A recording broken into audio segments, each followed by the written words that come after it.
muscle car owners, it's Sheldon here, riding around in my Mustang GT, my 2012 Mustang GT with the Coyote V8, 302 liter 5.0. First time I've done a video on my car because I'm just so busy I don't have a lot of time to actually even work on it. Today though, I'm going to take some time. I got some errands I got to run. So right now I'm just running some errands in my car. This is a 6-speed. I've done some modifications to it.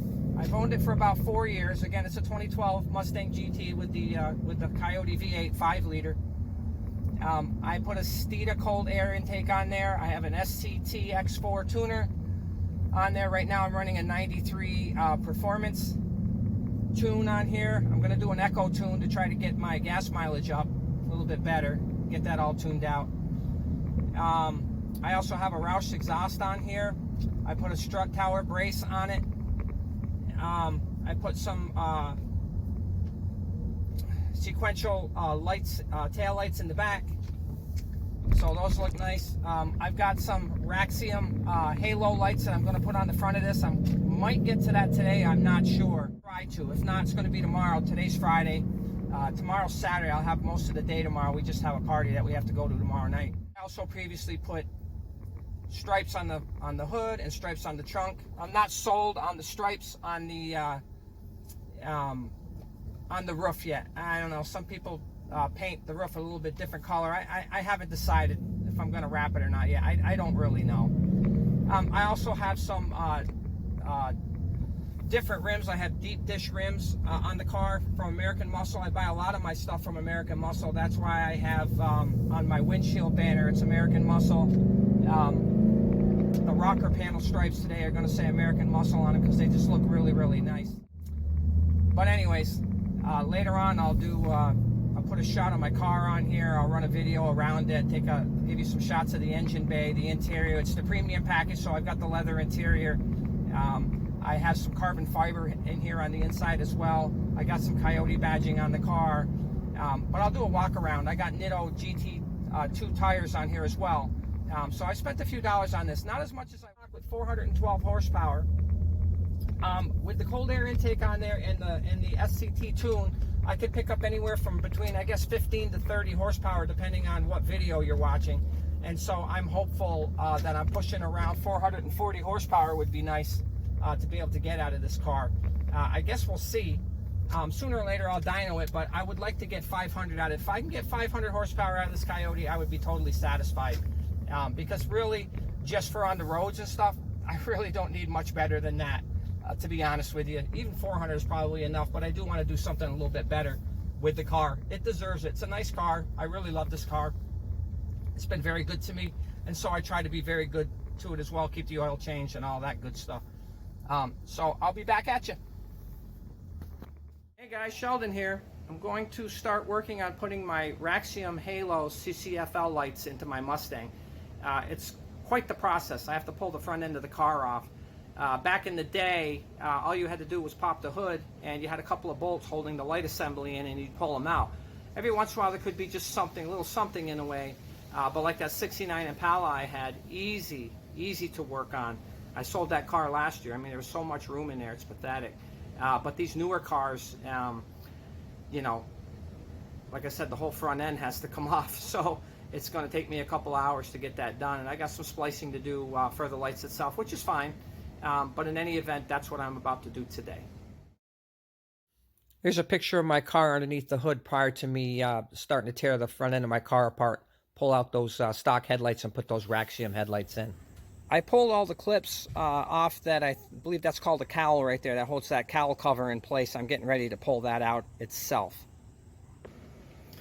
So I got that cowl cover, I pulled that off, and looking at this thing, looks like we got a bolt here that holds that light assembly in, and then we got another bolt over here that holds this light assembly in. But I think I've got some screws and bolts on the side down in here in the wheel well that I've got to pull out, that I started working on that one and that one below in order to get that bumper off. So that's where I'm moving next, and I'll get back to you. In this picture right here, I'm starting to pull the last few remaining bolts underneath the hood that need to be removed. So I've gotten this far. There's a video online from American Muscle that actually is really, really good.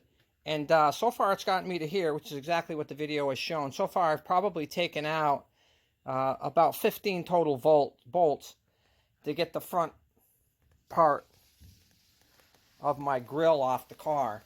Okay, now that this is wide open, it's going to be easier for me to get at the light assemblies that are right up here. This has taken me about an hour because unfortunately I was working on it out in the driveway and it started to rain, so I had to come in and I had it jacked up and I had to come back in, bring the car back in here and just continue to work on it in here. Just I have more room outside. My garage is a little messy, unfortunately, but I don't work on a lot of cars in here, so I don't worry about it so much. But this is how far I've gotten. The lights assembly is the next step, and I'll update you. Here you can see the new halo lights are put in. You can see the roundness of them. Actually, plant came out pretty good. I did have to splice wires, but it was actually pretty easy. In this picture, you can see that the lights work. So overall, the video quality from American Muscle worked great. I got the bumper back on. Snapped it all the way around. Put it right back in. Put the radiator cover that I called a cowl earlier. It's not. It's definitely a radiator cover. Put that back in. Got the headlights in.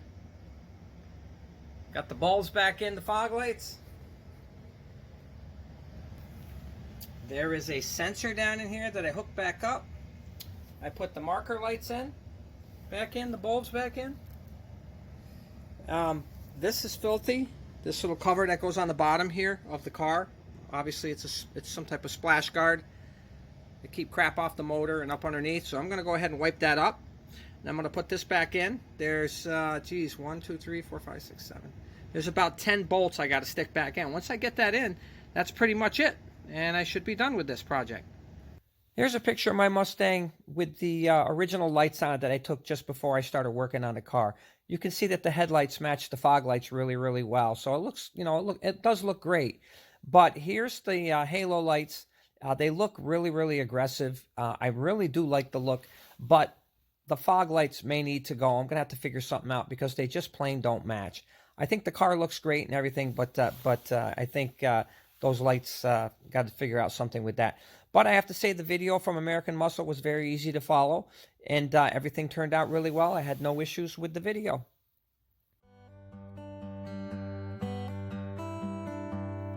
And there you have it, the install of my Raxiom headlights on my 2012 Mustang GT. Overall, I really, really like the look.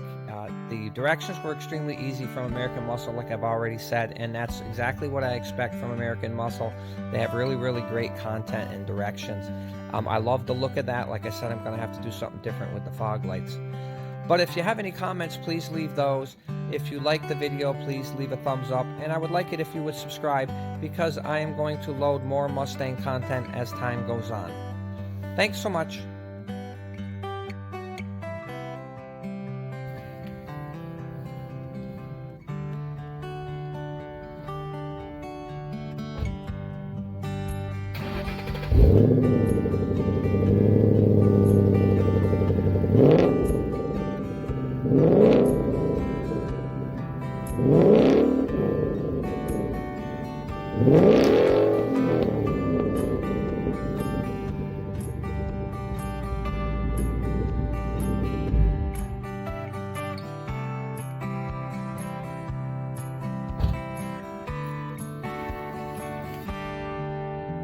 Until next time.